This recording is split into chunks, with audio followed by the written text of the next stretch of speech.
Şunu şöyle canlı yayına başladı. Ben YouTube sayfalarımızdan paylaşayım. Yine şerliyiz. Canlı yayına başladı. Ben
أعوذ بالله من الشيطان الرجيم. بسم الله الرحمن الرحيم. أعوذ بالله من الشيطان الرجيم.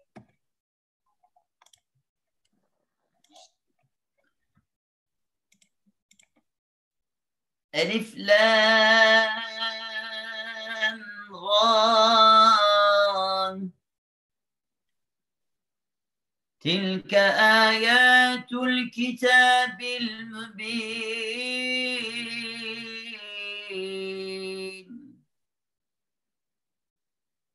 إنا أنزلناه قرآنا عربيا لعلكم تعقلون.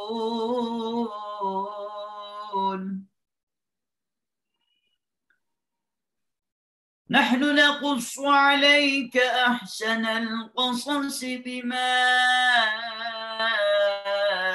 أوحينا إليك هذا القرآن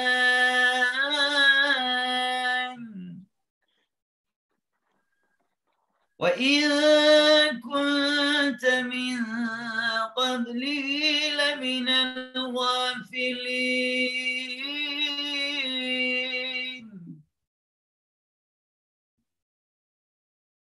إذ قال يوسف لأبيه يا أبت إني رأيت 11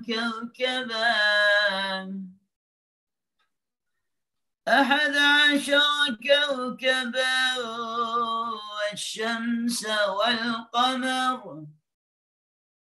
والشمس والقمر رأيتهم لي ساجدين.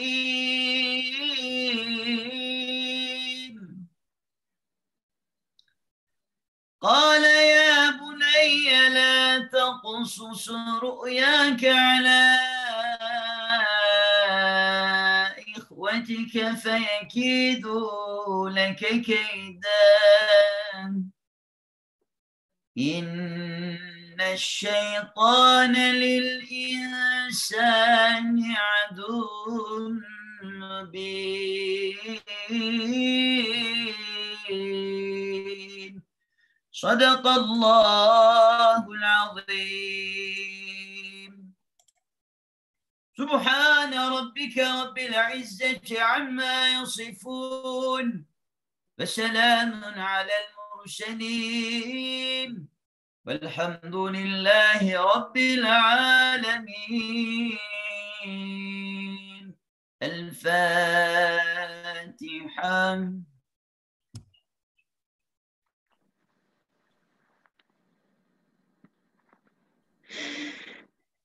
Selamünaleyküm Osman Hocam. Aleykümselam ve rahmetullah. Let's start inşallah. İnşallah. Ağzına sağlık hocam. Eyvallah. Bismillahirrahmanirrahim. Elhamdülillahi Rabbil alemin.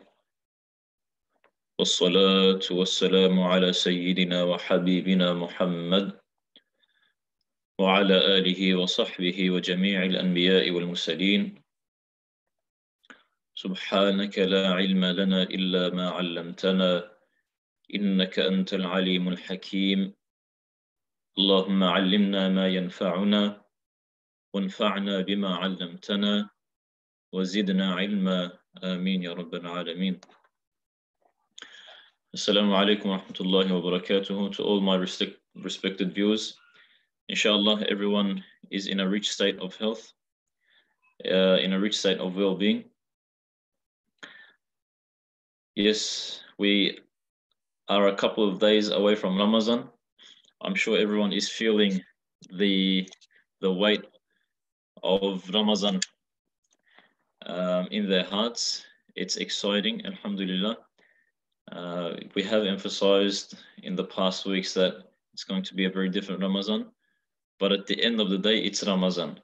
Whether we like it or not being able to go to the jamis, Ramadan is in itself a blessing. Inshallah, in the next few days, we will be entering the month of Ramadan. And I pray that Allah subhanahu wa ta'ala makes it a blessed month for all of us, that He blesses our times, He blesses our health in the month of Ramadan, so we can actually make the most of it to change our life to come, so that we can change for the better for our hereafter. Alhamdulillah, given that Ramadan is just around the corner, given that we've just a couple of days to reach Ramadan, I thought maybe we can speak about what we can do in Ramadan to actually change our lifestyles for the better, for the betterment of not just ourselves, but our family, and if we can, the community at large. I thank everyone that's been watching, that's been supporting our channel or our sohbets for the Monday night lectures. Allah razı olsun.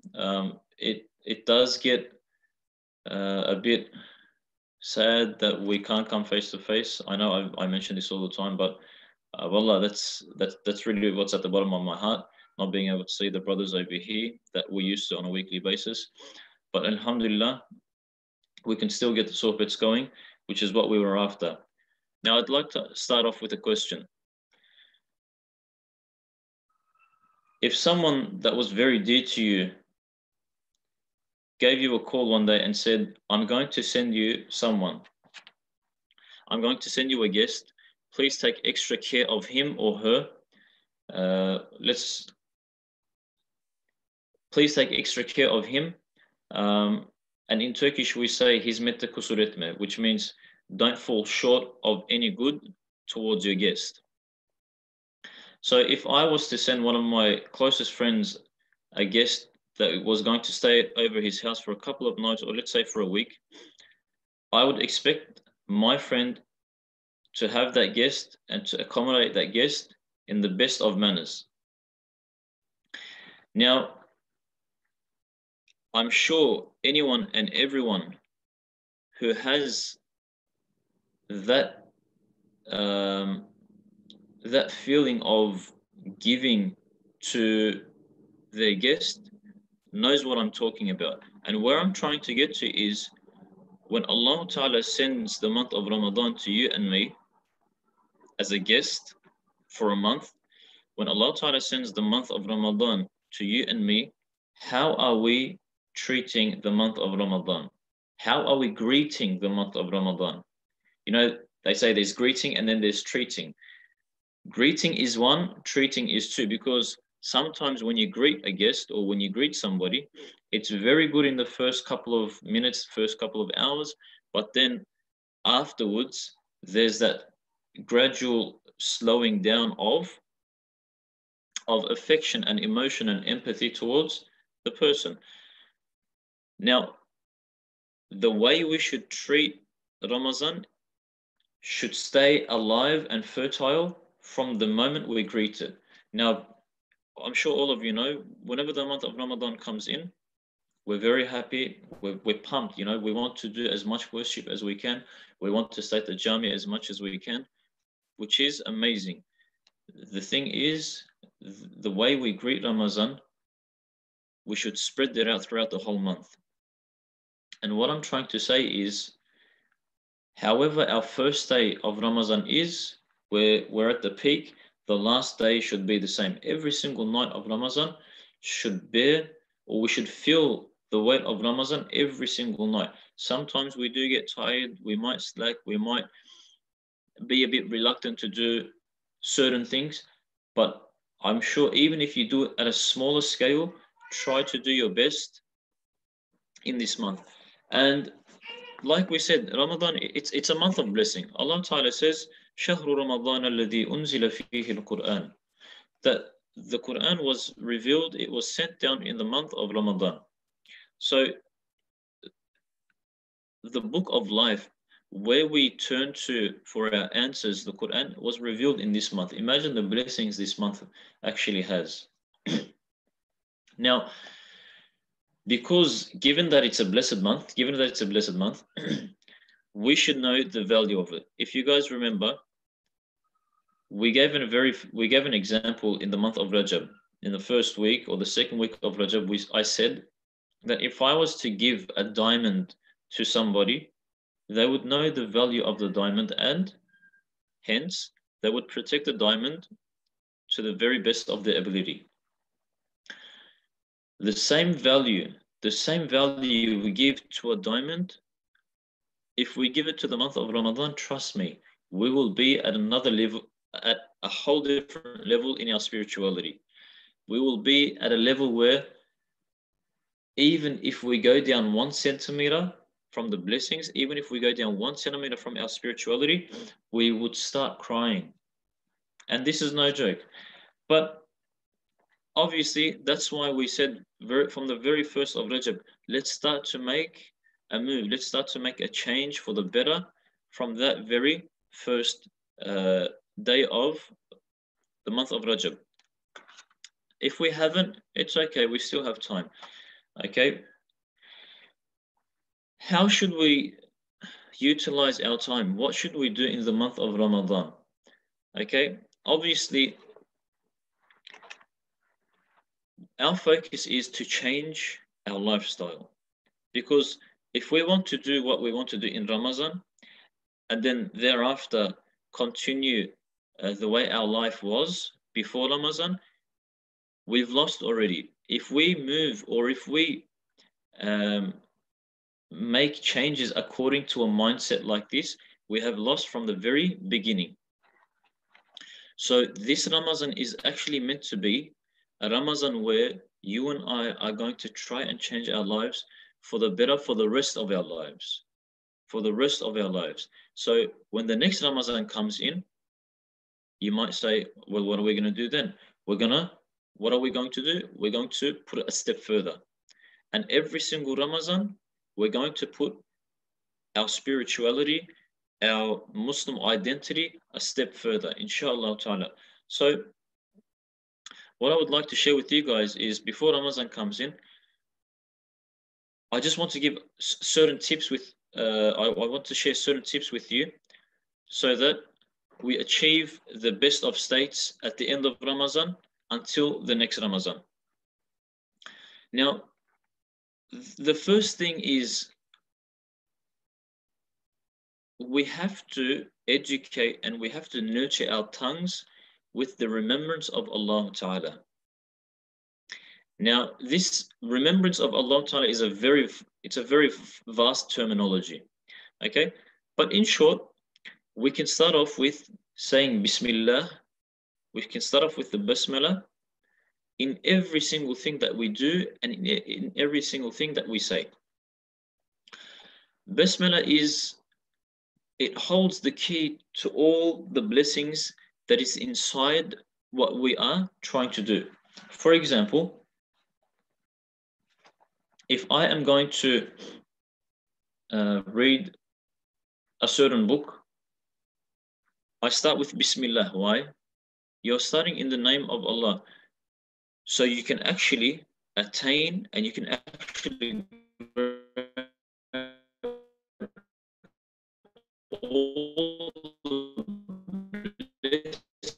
blessings from what you're going to read. If I can chop up Bismillah tomato, then I'd want to start with Bismillah. Why? Because obviously that tomato holds blessings. It's got rizq in there. It has blessings. If you want to digest 100% of the blessings of that tomato, then you should start with Bismillah. If you do not start with Bismillah, if you don't start eating with saying Bismillah, then you deprive yourself of a certain percentage of the blessings that is in the tomato. For example, I have a tomato, I say Bismillah, inshallah ta'ala, you have 100% of the blessings. Wallahu a'lam. But if you eat without saying Bismillah, you might get 70% of the blessings, you might get half, you might get 60%, Allahu a'lam. We don't know. But the blessing is cut. The Prophet ﷺ says that every single affair that is not started with Bismillah, فَهُوَ أَبْتَرْ أو فَهُوَ أَقْطَعْ.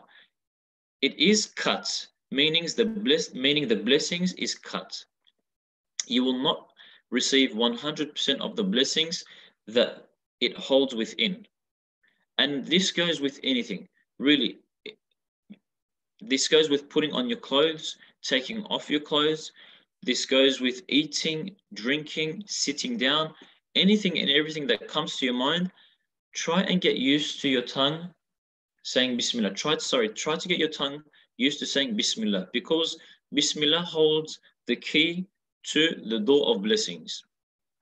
And you can only unlock the full potential of that door by uttering these words. Or else what happens is you are deprived from a certain percentage of those blessings. I'll give you another example, or a side example. One of the scholars in the 20th century, he was called into a meeting where they gave ikram as well. They had things to serve the scholars that attended the meeting. And when the food was given out, the lady who cooked the food forgot to say Bismillah, and so she informed the attendees. And when news reached one of the scholars, he did not eat from it. And they asked him, they said, why don't you eat from it? And he said, well, obviously, she didn't say Bismillah at the very beginning, so the blessing is cut to a certain extent. Now, you and I might find this extreme, but for a person who is trying to build their life to the 100, like to the very max, this is something very normal. Why? Because for people back in the days, eating for them wasn't like the way we look at eating. The way we look at eating and the way they used to look at eating is very different. When they think about eating, they think about exerting all the energy they are going to get from eating that meal into the worship of Allah Ta'ala. That was their only concern. I eat from this and I exert all of this in the path of Allah Ta'ala. Whether I worship Him, whether I help somebody else, whether I write a book, whether I give a note to someone, they want to exert every single bit of those kilojoules, those calories, in the path and the servitude of Allah Ta'ala. But for us, eating is a very different, has a very different aspect to it. For example, I'm sure a lot of us, we love our kebabs, we love our pita, we love our burger. We eat sometimes, or a lot of the times, we eat for the sake of eating. We eat because the food is nice. We eat because it's a vibe that's going on. You see, someone who looks at eating like me or like us cannot understand where someone who eats, we can't understand where people who eat just so they can exert their energy in Islam, we cannot understand where they come from because our mindset is totally different. So try and get your tongues used to saying Bismillah in everything and anything that you do. That's the first thing. The second thing is the scholars, they say to increase the words La ilaha illallah in the month of Ramadan. So we should increase the number of times we utter kalima at-tawheed in Ramadan. And I'm sure the brothers and sisters remember that I said if you can make a timetable, a daily timetable where you say astaghfirullah a certain amount of times, kalima at-tawheed a certain number of times, salawat a certain number of times, where you have where you record how many pages of Quran you've read today or every single day. If you guys remember, I asked for you guys to do a timetable like this at your homes and keep track of what you've been doing in the past days, in the past week, or the past month. I say this again, especially in the month of Ramadan, try and increase the number of times you say La ilaha illallah. Why? First and foremost, shaitan or the shayateen, the shaitans, the devils, they will be locked up. Okay? The shaitans are going to be locked up. What does that mean? That means that there is going to be no one or no shaitan forcing you to stop saying what you are saying in good. So you know how we in Turkish we say meydan boş, which means the combat zone. The combat zone is, it's free. You have no rivals. You have no one challenging you to stop the good that you want to do. And what does that mean? If you can't stop, if there's no one to stop you, then the only thing that can stop you is yourself. So it's important that we know this. It's important that we fathom this. And so in the month of Ramadan, the more times we say La ilaha illallah from our hearts, the more we can cement the meaning of this into our lives, into our bodies, into our hearts. And that's what we are trying to achieve. The Prophet ﷺ says that Iman is 70 and a bit branches. The highest is La ilaha illallah. The lowest is moving an obstruction, something that is going to cause harm to somebody or something from the road. The highest is La ilaha illallah. Imagine you and I, we say La ilaha illallah 100 times on a daily basis in the month of Ramadan. By the end of Ramadan, our tongues are going to get used to it. And when our tongue gets used to it, our limbs automatically follow. When I mean our limbs, meaning once our tongues get used to the saying of La ilaha illallah, that slowly sinks into our hearts. And when our hearts start to understand the meaning of La ilaha illallah, our limbs are obviously going to follow. What does that mean? You are nurturing your heart. You are educating your heart with the meaning of the greatest words ever. And obviously, if you know the weight that this bears, you are not going to be a simple Muslim identity. You are going to step up your game, and accordingly, you are going to live Islam to a higher level. And so,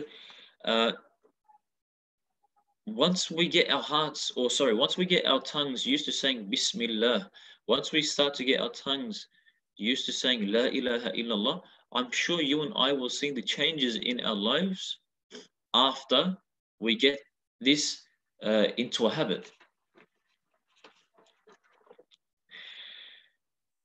Now, the Prophet ﷺ also says that anyone who bears the weight of La ilaha illallah in their hearts, he will be extracted from the fire of Jahannam. Now, Allahu Alam, we do not know how long people will be in Jahannam for. We ask Allah Ta'ala to save us and to protect us from entering Jahannam.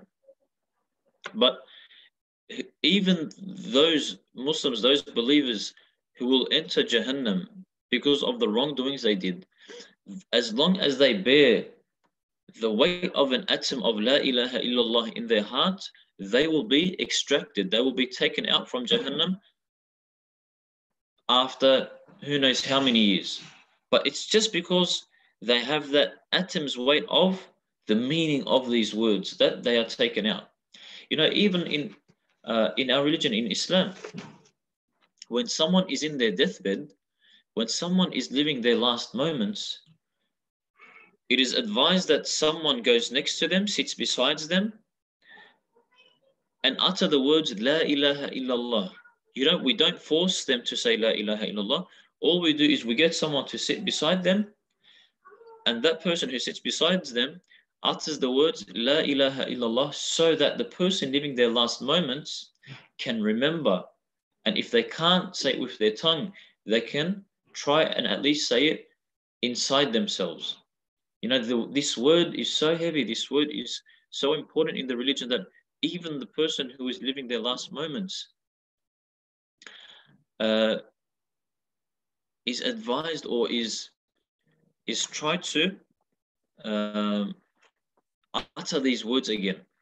And so inshallah we make dua that our last words are going to be La ilaha illallah Muhammadun Rasulullah.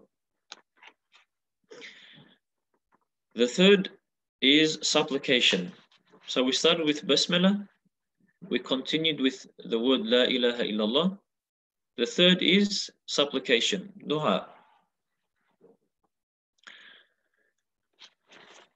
I'm sure we made mention of dua in our previous lectures, but if we can, let's try and learn the dua or the supplications that are masnoon. In saying masnoon, the supplications that the Prophet ﷺ himself said, like the dua, ثبت قلبي على دينك يا مقلب القلوب والأبصار ثبت قلبي على دينك.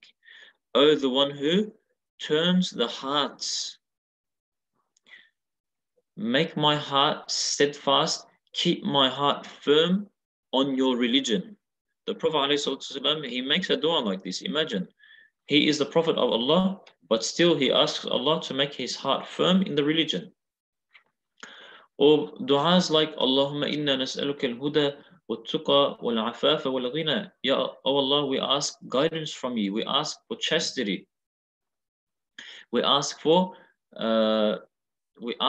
consciousness. We ask that we are not subject to other people's helps. All we want is your help. All these masnoon dua, we should try and learn these. And there's a lot of supplications that Allah Ta'ala teaches us in the Quran, like رَبَّنَا لَا تُزِغْ قُلُوبَنَا بَعْدَ إِذْ هَدَيْتَنَا وَهَبْ لَنَا مِن لَدُنْكَ رَحْمَةً إِنَّكَ أَنْتَ الْوَهَّابُ. Oh Allah, do not divert our hearts from the truth. Do not divert our hearts once you have given us guidance. وَهَبْ لَنَا مِن لَدُنْكَ رَحْمَةً, and bestow a mercy from yourself to us. إِنَّكَ أَنْتَ الْوَهَّابُ, for you are the one who bestows all the time. Or there's du'as like رَبَّنَا لَا تَجْعَلْ فِي قُلُوبِنَا غِلًّا لِلَّذِينَ آمَنُوا. Oh Allah, don't make us have animosity or hatred or a disease of that sort towards our fellow brothers and sisters. The dua, رَبِّ أَوْزِعْنِي أَنْ أَشْكُرَ نِعْمَتَكَ الَّتِي أَنْعَمْتَ عَلَيَّ وَعَلَى وَالِدَيَّ وَأَنْ أَعْمَلَ صَالِحًا تَرْضَاهُ وَأَصْلِحْ لِي فِي ذُرِّيَّتِي. Now there's so many du'as that we can say. It's just a matter of finding them in the Quran and finding them in the hadith of our Prophet sallallahu alaihi wasallam. So I urge every one of us to find these du'as in the Quran, find these du'as in the hadith of our Prophet sallallahu alaihi wasallam, and try to make this habitual. These du'as after every single namaz, if we can, let's try and read a certain number of these du'as every single time. The most striking dua for me is probably where Yusuf alayhi salam, he says, Tawaffani Musliman wa alhiqni bis salihin. Yusuf alayhi salam, he says, Ya Allah, take my soul as a Muslim. Yani, let me die as a Muslim. Wa alhiqni bis salihin, and put me in amongst the righteous, your righteous slaves. The Prophet of Allah, Yusuf alayhi salam, asks Allah Ta'ala to take his soul when he is a Muslim, or to take his soul as a Muslim.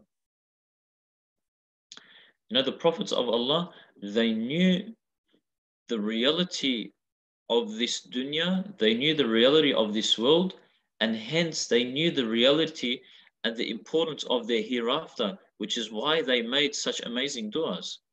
How many of us ask Allah Ta'ala to take our lives when we are Muslims? Or in the state of Islam, how many of us ask Allah Ta'ala to take our lives when we are in a state of Islam, in a state of submission to Allah Ta'ala? Maybe we do. Maybe some of us do, some of us don't. But these are the sort of du'as that you and me should actually make on a daily basis, really on a daily basis. Okay, so the third was to supplicate to Allah Ta'ala in abundance, in abundance. The fourth, which I wanted to mention as number one, is reading Quran. It's the month of the Quran, so we should read the Quran as much as we can. Whenever we get a chance, we should read the Quran, and we should read as much as we can when we have that chance. Now, one scholar was asked,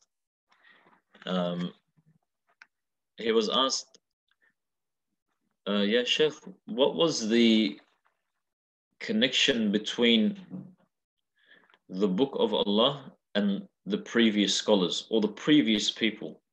What was the connection between the book of Allah and the scholars or the people of the past? And he said, however you see the connection between people and their smartphones these days, that was the connection between the people of the past and the book of Allah. It's a very, very amazing example that he gave. You know, everyone, I think on average, people spend at least 2 hours on their smartphones every single day. On average, people spend about 2 hours on their smartphones every single day. And he was saying, however you see people connected to their smartphones, that's how the people of the past were connected to the book of Allah. And so it just goes to show that if there were no smartphones, what were we going to do with our time? Everyone asked himself that question. We should read as much Quran as we can. In saying that, we should know what we're reading as well. We should be very aware of what we're reading. For example, when we're reading Surah Al-Baqarah, we should do a bit of homework and research what the topics that pertain to Surah Al-Baqarah. When we read Surah Ali Imran, we should do a bit of homework beforehand and research the topics that pertain to Surah Ali Imran. So we have somewhat of an idea of what we're going to read. Because if we're going to read without meaning, we are depriving ourselves of gaining full access to the gems of the Quran. And I'm obviously, if we understand or if we don't understand, reading the Quran in itself has tons and tons of blessings. Everyone gets rewarded for reading. But like I said, if we read knowing what we're reading, then we'll give ourselves a different kind of boost. We will be a step ahead of where we're meant to actually be. So try and read as much as you can from the Quran. Try and understand what you've read. Try and watch lectures about those certain surahs if you can, and know, like, what is Allah trying to say to me? What is Allah Ta'ala trying to address? What message has been conveyed? Where does Allah Ta'ala want me to end up after I read this surah or these pages? Okay. If someone let's say you met someone in Umrah or in Hajj, they were from a different background, and you and that person only got along with hand movements or hand gestures and everything like that. Let's say you guys exchanged numbers, because obviously we can still, as humans, we can still understand what we're trying to say by our hand movements, our nodding, our body language. This is very easy. Let's say you exchange numbers, and we're only giving an example here. Let's say you exchange numbers, and after Hajj, let's say a month after Hajj, you message that person. I messaged that person in Turkish, and let's say that person was Bangladeshi. Would that person not try and get that message translated so he knows what I'm trying to get or what I'm trying to say to him? I'm sure he would. And if so, if he sent me a message in Bengali, I'd go to someone from the same background or to someone who knows the language, and I'll say, brother, what is this brother trying to say here? And accordingly, if he needed help, I'd try and help him. If he needed something, I'd do that for him. Now, the same goes to the Book of Allah. Allah Ta'ala is trying to teach us something. Allah Ta'ala is trying to emphasize certain topics in our lives. Now, do we really understand the Quran or do we not? If we don't, let's try to understand it. And that's what I'm trying to say. Allah Ta'ala has sent us a message. Yes, we read it, but we should understand it at the same time.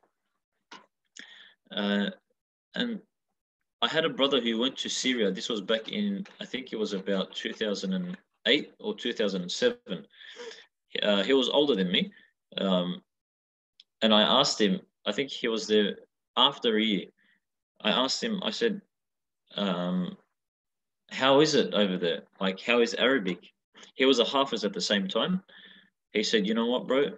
Reading the Quran, knowing Arabic is very different to reading the Quran not knowing Arabic. I have lost or I have missed out on so much things reading the Quran. It's not funny.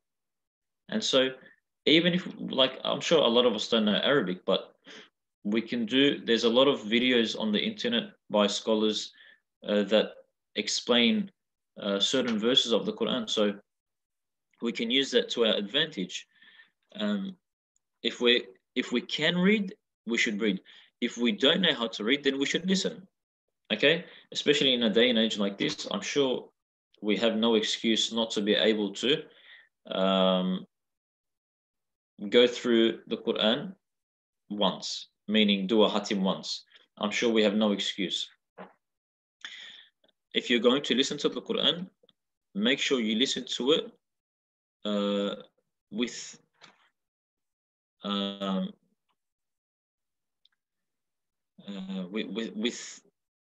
waqar, like Don't get distracted by other things. Allah Ta'ala says, وَإِذَا قُرِئَ الْقُرْآنُ فَاسْتَمِعُوا لَهُ وَأَنصِتُوا. Listen to it and be quiet. Don't make noise. Don't fiddle or don't fidget with other things while you're listening to the Quran, because you deprive yourself of the mercy of Allah. Allah Ta'ala says, لَعَلَّكُمْ تُرْحَمُونَ. You might deprive yourself from the mercy of Allah Ta'ala. And again, رُبَّ تَالٍ يَلْعَنُهُ الْقُرْآنِ. There are so many people who read the Quran, which the Quran curses. Sometimes the Quran curses people that read the Quran. Why? Because they read. When it comes to understanding and implementation in life, they're zero. And so, like, what good did that person reading the Quran do to themselves? No good. So when we're trying to read the Quran, we want to change our lives, because it's a message from Allah Ta'ala. We want to change our lives to the way Allah Ta'ala is trying to guide us. These are the 4 points I wanted to share with everyone. Obviously, these are things where these are things that emphasize or that concentrate on the tongue. So saying Bismillah, making a lot of dhikr, supplicating and reading Quran, because the limbs, the Prophet ﷺ in a hadith, he says that the limbs, every single morning when the human wakes up, the limbs address the tongue and they say, if you are steadfast, we will be steadfast. If you go astray, then we go astray. So if we can try and keep our tongues busy with what is beneficial for it and for our body, then inshallah ta'ala, the rest will be much more easier for us. Okay. In fact, I got a message today from an imam in Brisbane, and he sent me a photo. I'll share it with you guys over here. Sorry. Just before we finish. And he quoted it from Rumi. He says, before you speak, let your words pass through 3 gates. So before you speak, let your words pass through 3 gates. The first is it true? The second, is it necessary? The third, is it kind? So because a lot of people are indulging in affairs or things that don't really concern them, they deprive themselves from the good that their tongue can actually do. And that's why if we can get our tongues used to all of these benefits, then inshallah, our bodies will flourish as well. Now, in saying this, I'd like to finish off with I'd like to conclude with the things that we shouldn't do in the month of Ramadan. Okay, so we always talk about things that we should do, but then there's always things that we shouldn't do. The first is eating too much. Okay, a lot of people aren't working as much as they used to because of the coronavirus. In fact, there's some people are out of jobs, so we're not really tiring our bodies the way we used to before the virus. So one, we don't need as much food as we really think we do. The first is we shouldn't eat too much. Don't tire your body, because once you tire your body, you will not be able to fulfill the necessary or the additional worships that you want to actually do. So the first thing is don't eat too much. The second is don't talk too much. Okay, like we said, if you're going to use your tongue, use it in the sense that's going to benefit your hereafter, your dunya and your hereafter. So zikr, Quran, a lot of bismillah, a lot of dua, nice words to people, okay, to your family and your siblings, things like this. So don't eat too much, don't speak too much, do not sleep too much, okay? If you are going to sleep, if you feel the need to sleep, obviously sleep, but if you're going to sleep in the month of Ramadan, try and focus or try and sleep more during the daytimes, like sleep an hour during the day so that you can be more fresh at nights. And this will help, obviously, in reviving your night worship, which is something else very important in the month of Ramadan as well. Try and revive your night worships in the month of Ramadan. And because the shaitan is not around, it's going to be much easier to be able to wake up for suhoor and obviously tahajjud as well. So try your best in implementing what we just made mention of. Inshallah, Allah Ta'ala will be at our help as soon as we start exerting the effort that is needed from our end. We do our bit and we leave the rest to Allah subhanahu wa ta'ala, inshallah. I hope that this talk was of benefit for those that were listening. Forgive me if I said anything wrong. If I said anything right, it is from Allah. If I said anything wrong, it is from my own behalf. I ask you guys to make dua for me as well. Inshallah, if we do continue these talks in Ramadan, I'll see you then. If not, hope to see you guys after Ramadan, inshallah ta'ala. But we'll keep you updated if the lectures are going to continue. Hocam, are you there?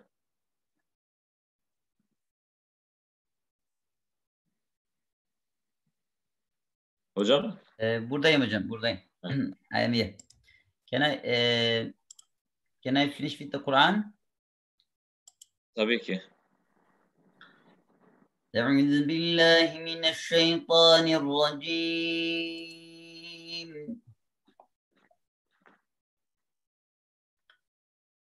بسم الله الرحمن الرحيم.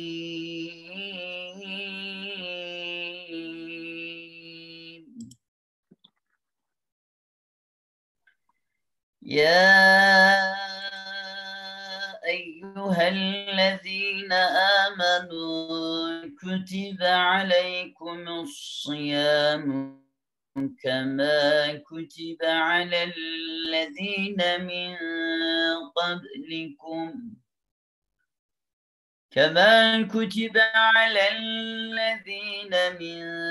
قبلكم لعلكم تتقون.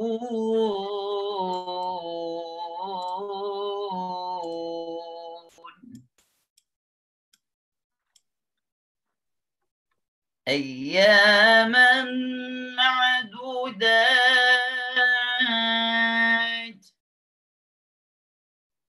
فمن كان منكم مريضا أو على سفر فعدة من أيام أخر، وعلى الذين يطيقونه فدية طعام مسكين، فمن تتبع خيرا فهو خير له، وأن تصوموا خير لكم إن كنتم تعلمون.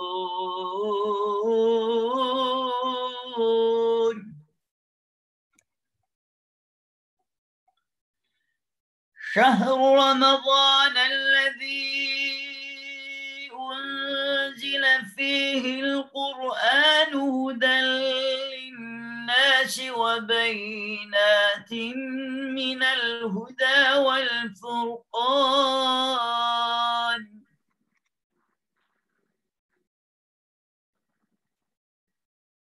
فمن شهد منكم الشهر فليصمه، ومن كان مريضا أو على سفر فعدة من أيام أخر، يريد الله بكم اليسر ولا يريد بكم العسر، ولتكملوا العدة العدة فلتكبروا الله على ما هداكم ولعلكم تشكرون. وإذا سألك عبادي عني فإني قريب أجيب دعوة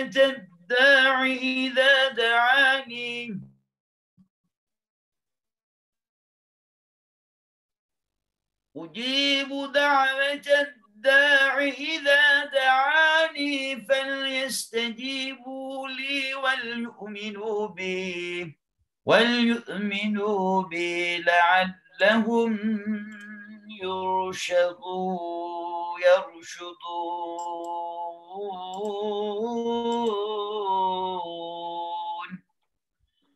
بسم الله الرحمن الرحيم والعصر إن الإنسان لفي خسر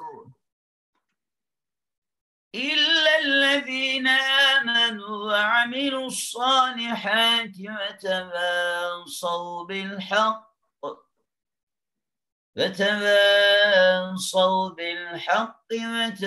وتواصوا بالصبر.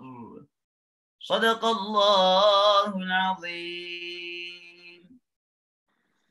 سبحان ربك رب العزة عما يصفون وسلام على المرسلين والحمد لله رب العالمين. الفاتحة.